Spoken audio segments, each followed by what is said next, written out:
Hi, so here's actually my face, considering that in the video you weren't able to see it when we were doing our role play. So I'm going to go over my notes and just reflect back on how the session went with Alana, or Frances. So this client has come to me after having experienced relapse in sobriety after a significant period of abstinence completely from alcohol and drugs. This client I've been seeing for quite a while. She's involved in a family that all uses substance abuse, and it's been very difficult for her to maintain sobriety while with her family.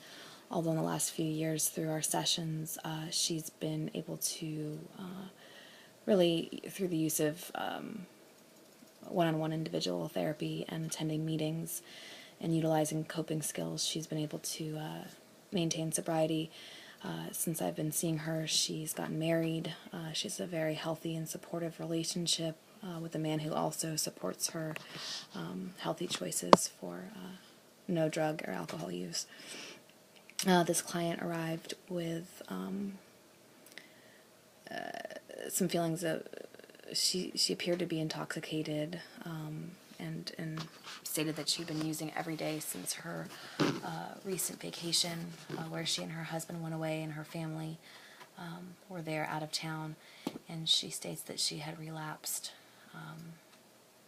marijuana usage, and comes to me with some confliction on whether or not to continue her sobriety or to basically kind of move back into her old habits. I used sort of a combination between solution-focused and person-centered. I find that person-centered comes very naturally, being genuine, reflecting the statements back so that I really understand what the client's experiencing. I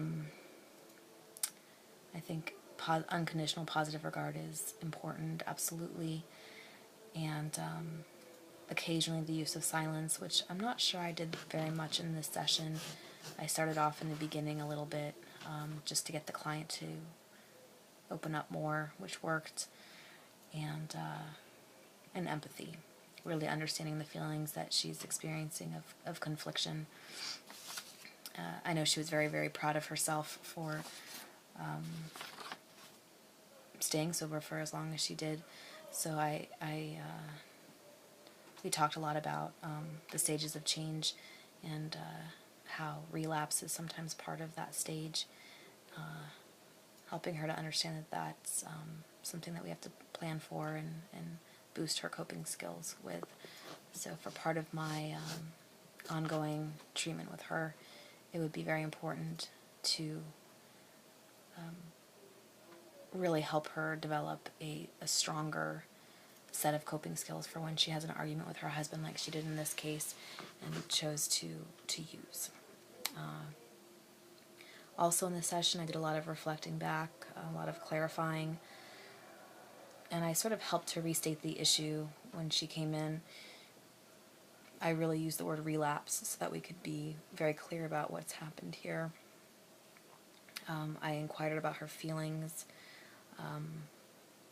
so that I could really meet the client where she was, if she was feeling a lot of guilt or a lot of shame in having relapsed, or how she was feeling about it. So I thought that it was important to inquire about how that's affecting her.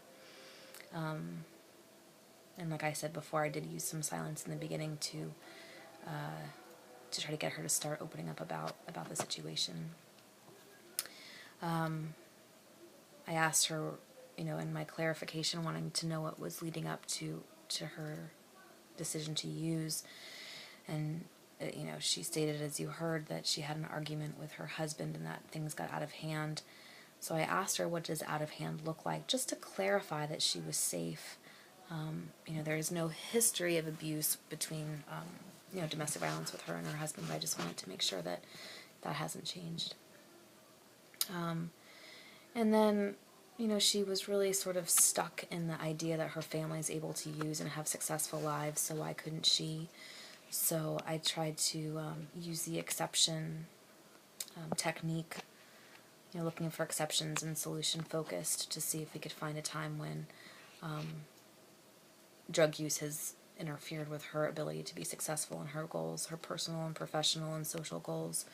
And from there, she was really able to talk about how substance use in the past really prevented her from having stable relationships, any long-term relationships, and some issues with employment.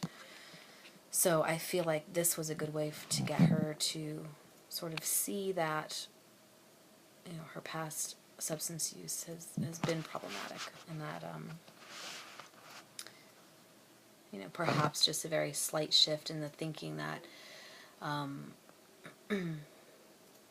there are consequences, and that even though perhaps in her eyes her family has been able to maintain normal, healthy lives through drug use, that, she's proven in the past that that's not possible for her.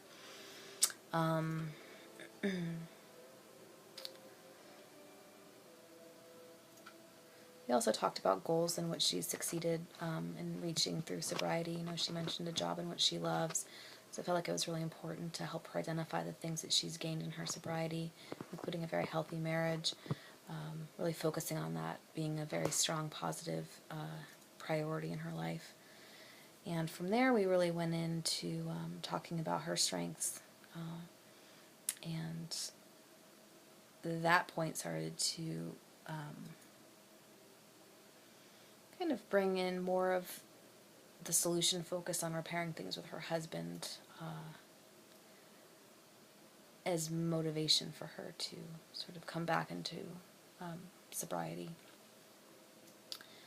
And I felt like I used some empathy. I really appreciated that she was feeling conflicted between enjoying the good feelings that she has when she's high, and the guilt and the breaking of trust that she's identified as the result of her using with her husband. I think, that was sort of the turning point where we were able to get her motivated to perhaps move a little further from the stage of, the beginning stage of change. We talked a lot about that in past sessions, and she was able to recognize that, she's definitely back at square one, and, at pre-contemplation, not really even sure that she wants to stop using again, and so I asked her with kind of a combination of talking about stages of change and scaling questions. What would it take to get you from contemplation, or from pre-contemplation to contemplation? Just to kind of think about that shift happening. And I really wanted to focus on some goals, some things that she could work on between seeing me now and the next time we see each other. So she was able to identify returning to meetings, and to really kind of open up communication with her husband again, and to rebuild that trust. And from there, she was able to recognize that a solution to that would be to stop using, and to be able to open those lines of communication only when she's sober. And she was able to identify that. So what I suggested is that if she's not able to communicate with him, and he's not willing, we recognized some ways in the past in which they communicated through written notes, and she thought that might be a good way for her to get his attention, at least right now, perhaps to begin initially starting conversations. I also suggested the possibility of them meeting for a family session, and she seemed to be receptive to that. So we will see if that happens this week. So she's got some really clarified goals and some homework assignments. So, we of course are meeting the client where she's at, and if she's not ready for sobriety right now, we'd have to revisit that next week. I would recommend perhaps some intensive outpatient therapy for substance abuse. I would refer her out for that if I felt that she was not being productive in our individual sessions at this point while she's actively using. I felt that the session went well. I noticed, just recognizing for me the transference and countertransference, there's a few moments where I thought about, working with addictions and, the difficulty that can sometimes come up with that, the relapse being a very real part of recovery, and sort of a dimmer switch here, so we might not be moving, always fully leaps and bounds, but small steps, and possibly starting back from square one again, and able to use that as an opportunity to strengthen coping skills and motivation. Thank you.